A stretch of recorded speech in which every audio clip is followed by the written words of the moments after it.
Déu mai arriba tard. Apareix en el moment just. No s'ha apartat de tu en cap moment.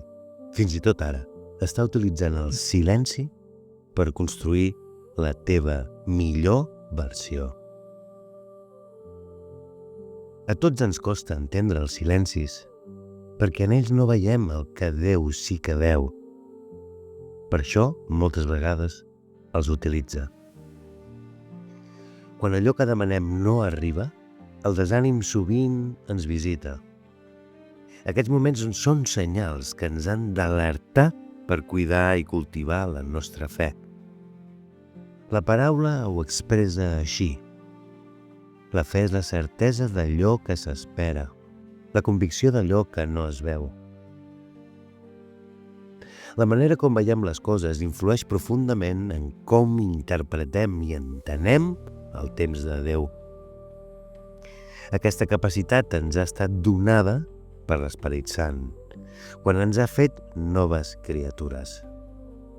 És ell qui ens ajuda a discernir entre el que nosaltres volem i el que Déu vol.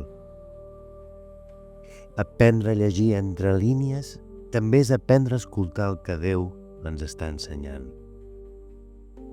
Tanmateix, continuem confrontant-nos amb la nostra pròpia carn, que s'entesa a fer-nos veure la realitat d'una manera diferent, de com Déu vol que la veiem i la coneguem. Fins i tot Jesús va experimentar un procés de desert. Durant 40 dies va ser guiat per l'Esperit Sant, per tot el que havia d'esdevenir.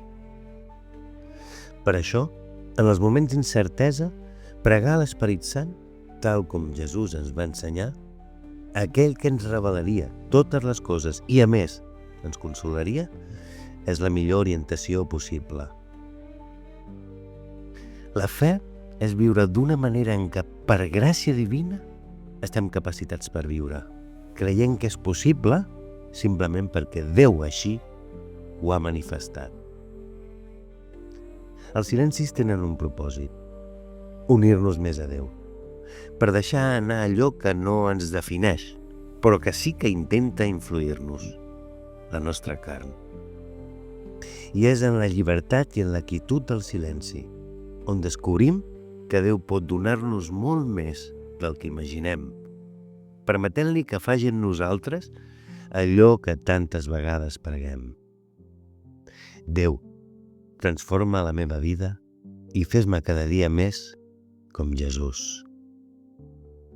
Que tinguis un dia molt beneït.